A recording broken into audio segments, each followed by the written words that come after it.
Olá, amigos do Quatro Maiores, eu sou o De Lazari e trago até vocês as informações dos quatro maiores times de São Paulo. Nesse vídeo, nós vamos falar do majestoso vitória do Corinthians para cima do São Paulo, 3-1, né? Um placar com uma certa distância, mas que também não revela o que foi a partida, né? Um primeiro tempo dominante do Corinthians, um segundo tempo dominante do São Paulo até os seus 30 minutos, 35 minutos, mas depois o Dorival fez a correção no time e o Corinthians chegou à vitória. Foi um jogo exuberante? Não, mas também não foi um jogo sofrível. Foi um jogo ali que demonstra dois times com uma capacidade técnica muito abaixo do que já conhecemos em relação a São Paulo e Corinthians, mas de certa forma de muita entrega, como vencendo aí por parte dos dois times ultimamente para tentar superar essa ausência técnica, é a vontade que tenta fazer essa diferença. Bom, mas nós vamos trazer aqui os números da partida, né, o público, a classificação, os próximos jogos do Corinthians e do São Paulo e falar dessa partida aí, da análise da partida, mas antes de mais nada, eu já peço para você, deixa aquele like maroto, como diz meu filhão aí, e se inscreve no canal, aciona o sininho de notificações, você sempre ajuda muito a gente assim, tá? Bom, na Neoquímica Arena, mando do Corinthians, a torcida fez a sua parte, né? Foram aí 46.154 torcedores, uma renda de R$ 3.539.617. Um excelente público aí na Neoquímica Arena, né? Quase capacidade máxima. E jogo de torcida única, né? Aqui nos clássicos em São Paulo é assim que funciona. Então, só torcedor do Corinthians na Neoquímica Arena que saiu de lá feliz com o resultado. Com a forma com que jogou o time, talvez o primeiro tempo tenha deixado feliz. O segundo tempo talvez tenha deixado feliz somente por conta dos gols, né? E o Corinthians começou ali abafando com um lance do Bidu, que raspou a trave, depois teve um chute do Mateuzinho, que passou por cima, e depois teve um pênalti, né? Aí, para o Corinthians, um pênalti, de certa forma, que no começo ali o Daronco não deu no campo, mas poderia gerar dúvida, né? No momento ali do lance, até fiquei meio na dúvida, pô, será que foi no ombro, né? Se foi nas costas, mas foi nas costas, sim. Um pênalti bem marcado, né? E aí o Yuri Alberto bateu, fez o gol, o primeiro dele na partida, né? Lembrando que ele fez o terceiro também, chegando a 50 gols na Neoquímica Arena, artilheiro da Neoquímica Arena, e bateu muito bem, sem chance. Aí o Corinthians, que dominava a partida no primeiro tempo, saiu com o resultado, no meu ponto de vista, justo.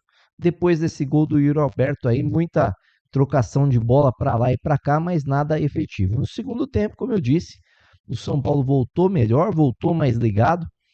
Para mim, teve um lance de pênalti para o São Paulo, no comecinho ali, 2, 3 minutos, um cruzamento do Luiz Gustavo, o Tapia é empurrado, o Cedric cabeceia, a bola pega, parece embaixo da perna do Bidu, talvez pegou no braço, mas depois do toque na perna, mas o pênalti para mim não é nessa cabeçada, o pênalti para mim é no empurrão do Tapia, né?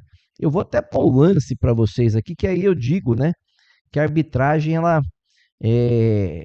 o VAR principalmente, né, não tem o mesmo critério, né? Porque o lance do São Paulo, ele chamou para analisar, mas quando o São Paulo fez o pênalti, né, que eu disse que foi pênalti, mas não chamou para analisar esse lance do Corinthians, né? É aquele tipo, você tem o árbitro caseiro e você tem o VAR caseiro agora, né?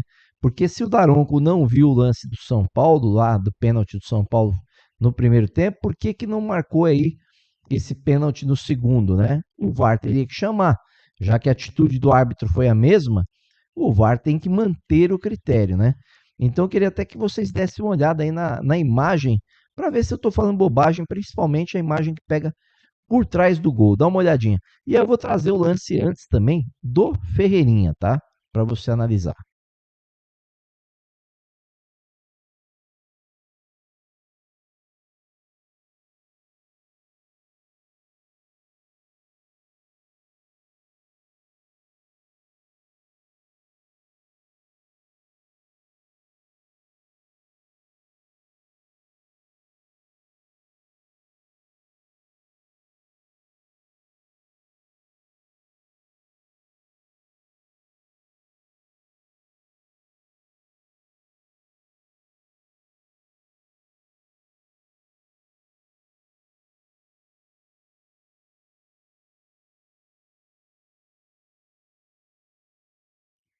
Bom, nós vimos aí que a arbitragem, o VAR principalmente, não tem critério, né?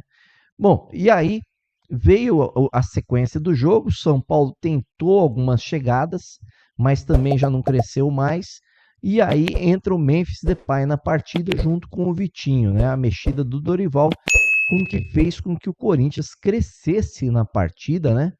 E cresceu bem na partida ali, tanto que chegou ao gol, né? Num belo gol do Memphis Depay, né? Memphis Depay dá no meio das pernas do Sabino, finaliza, né? Jogada de craque. Se é um orelha seca ali, não faz nunca uma jogada daquela, né?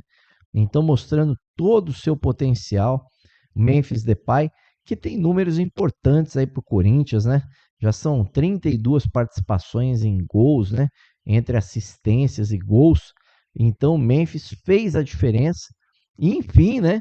Conseguiu fazer aí, depois que entrou, uma boa partida num clássico, né?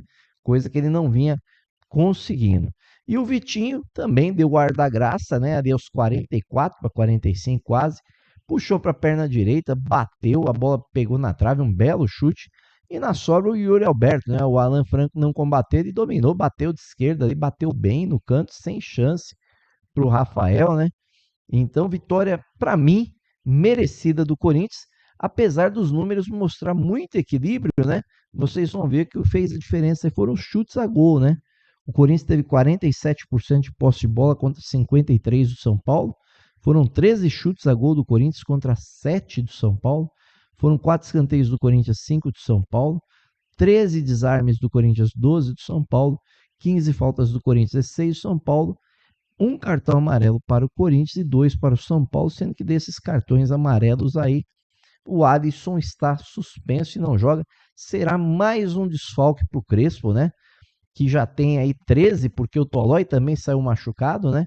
E agora com o Alisson 14, eu acho que o Crespo vai ter sérios problemas para colocar o São Paulo em campo no próximo jogo aí do Campeonato Brasileiro, que não será fácil. Com a vitória, o Corinthians entra na briga, né?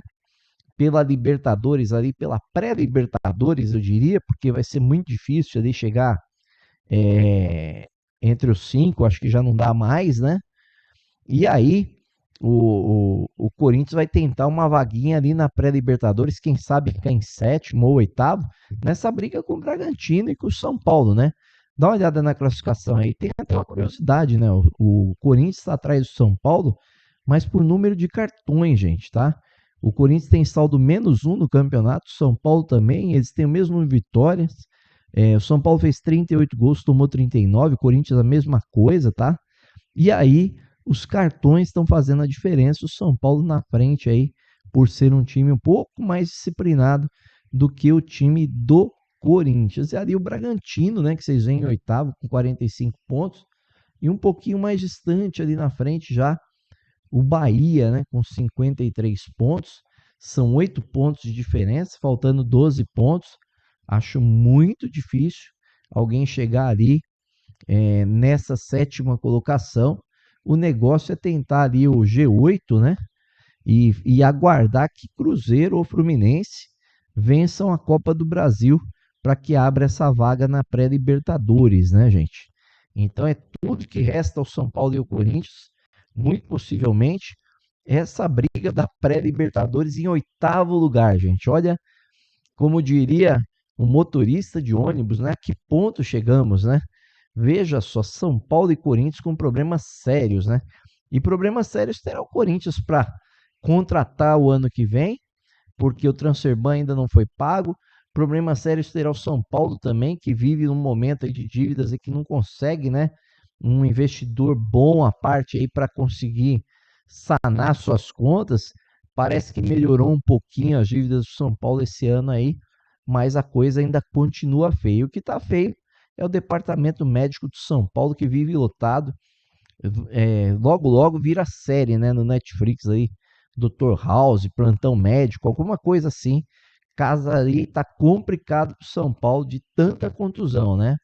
E aí os próximos jogos, gente, o Cruzeiro vai enfrentar o Corinthians, uma prévia da Copa do Brasil, né, no domingo, às 20h30, do dia 23/11, no Mineirão. Vamos ver como é que vão reagir os dois times aí. Eu acho que os dois vão para cima com tudo para tentar ganhar essa partida, para já mandar o recado, né?